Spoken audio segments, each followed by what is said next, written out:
آئیے اس کے بعد دارالعلوم نطوۃ العلماء کے استاذ حضرت مولانا کفیل احمد ندوی صاحب جو ہمارے درمیان میں تشریف فرما ہے، میں اسے ملتمس ہوں کہ آپ تشریف لائیں اور اپنے موعظہ حسنہ سے ہم سب کو مستفید فرمائیں۔ حضرت مولانا کفیل احمد صاحب۔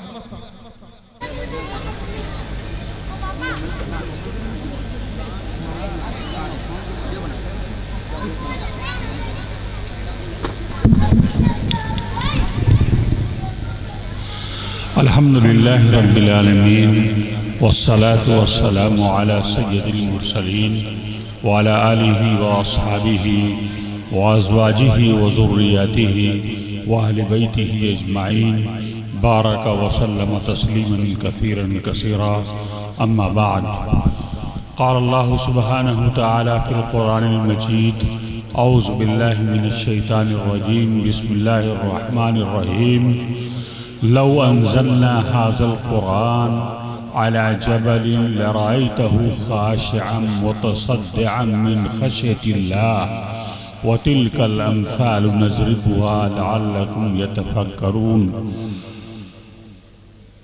میرے دینی بھائیوں، اسٹیج پر جلوہ افروز علماء کرام اور رہنماء کرام اور دانشوران قوم اور میرے سامنے بیٹھے ہوئے طلباء اور حضرات اور خواتین اسلام، ابھی میں نے قرآن کریم کی ایک تلاوت کی ہے کہ اللہ رب العزت کا ارشاد ہے کہ اگر ہم اس قرآن کو پہاڑ پر نازل کرتے تو تم دیکھتے کہ وہ ایک طرف جھک جاتا اور پاش پاش ہو جاتا۔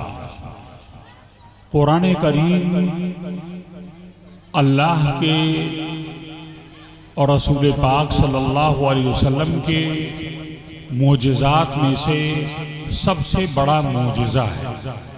انبیاء کرام کو معجزات دیے گئے، لیکن وہ معجزات انہی کے زمانے تک، انہی کے وقت تک محدود رہے، لیکن اللہ کے رسول صلی اللہ علیہ وسلم کو سینکڑوں معجزات دیے گئے، ان میں قرآن کریم قیامت تک باقی رہنے والا ہے۔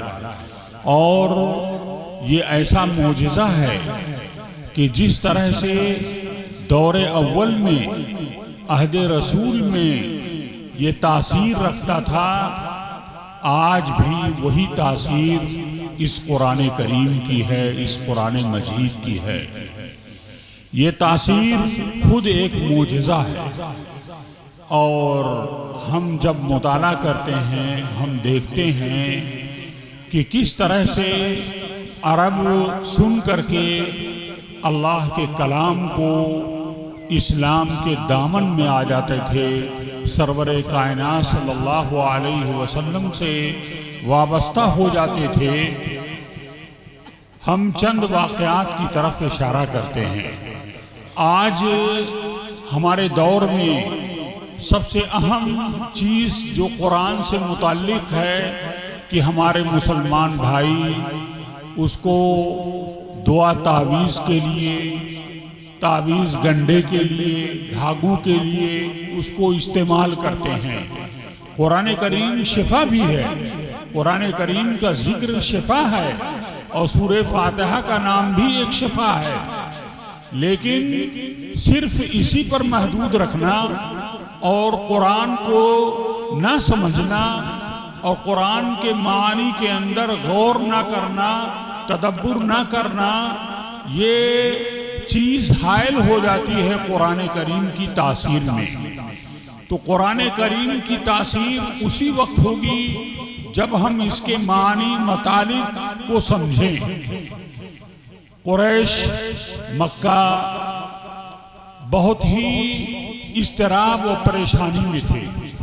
رسول پاک صلی اللہ علیہ وسلم کی دعوت کو سن کر کے، قرآن کو سن کر کے بہت پریشانی میں اور اضطراب میں رہتے تھے، یہاں تک کہ ایک مرتبہ مجلس قریش کی جمع ہوئی تھی اور اس کے اندر بہت سے قریش کے کفار موجود تھے، ودبا اور فصیح اللسان موجود تھے، عتبہ، ابو لہب، ابو جہل جیسے لوگ موجود تھے، لیکن اس محفل میں تجارت کی گفتگو نہیں ہو رہی تھی، ادب و شاعری کی گفتگو نہیں ہو رہی تھی۔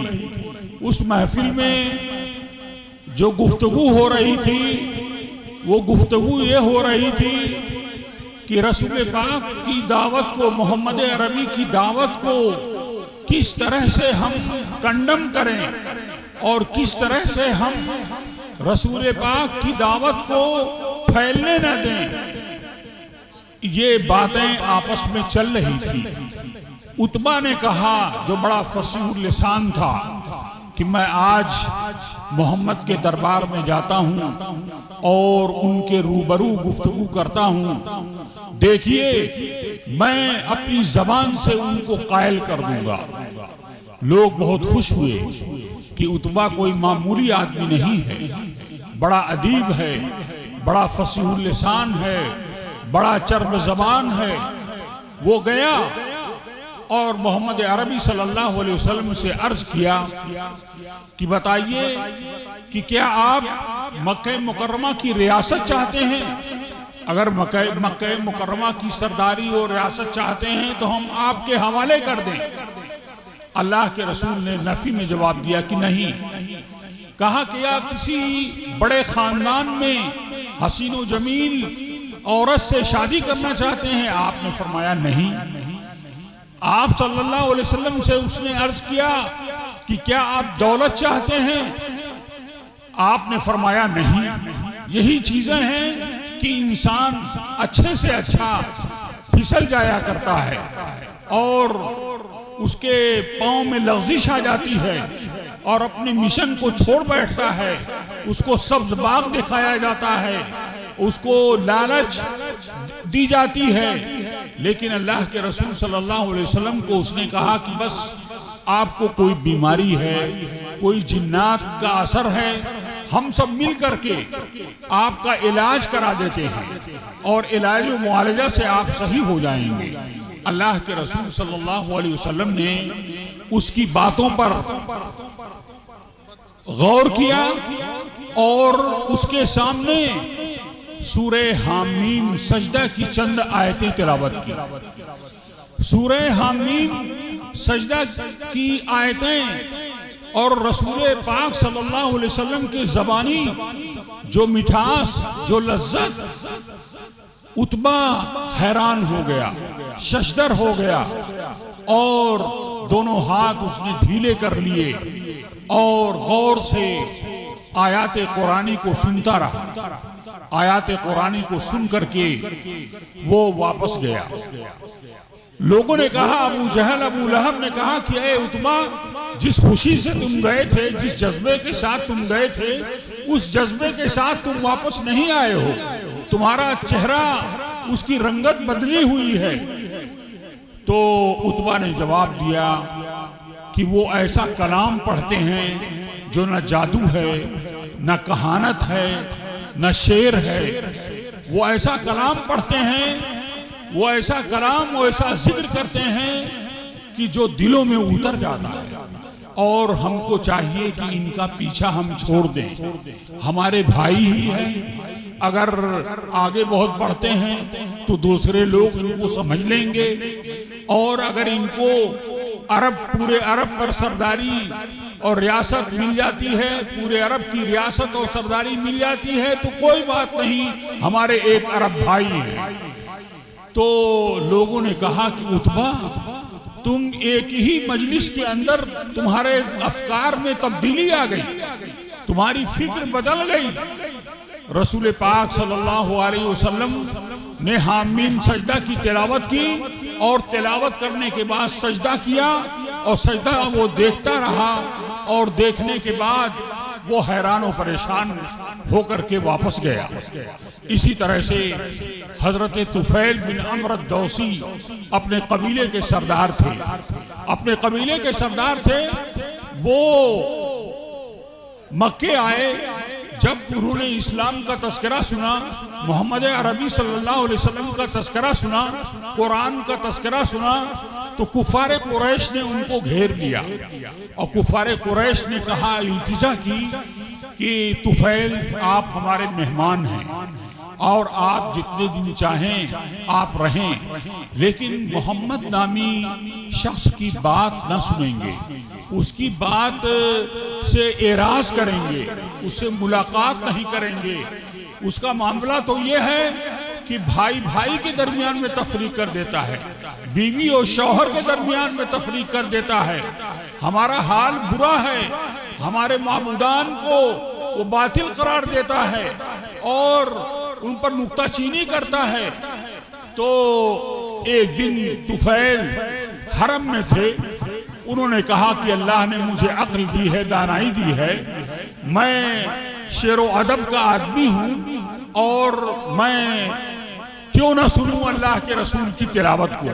اللہ کے رسول صلی اللہ علیہ وسلم قرآن کی تلاوت کر رہے تھے اور عتبہ و طفیل غور سے سن رہے تھے، اور جب تلاوت سے اور نماز سے فارغ ہوئے تو عرض کیا کہ میں آپ کے ساتھ آپ کے گھر چلنا چاہتا ہوں۔ اللہ کے رسول نے فرمایا ٹھیک ہے چلیے، اور جا کر کے رسول پاک صلی اللہ علیہ وسلم کے گھر میں رسول پاک صلی اللہ علیہ وسلم کے دامن سے وابستہ ہو گئے اور اسلام انہوں نے قبول کر لیا، اسلام انہوں نے قبول کر لیا۔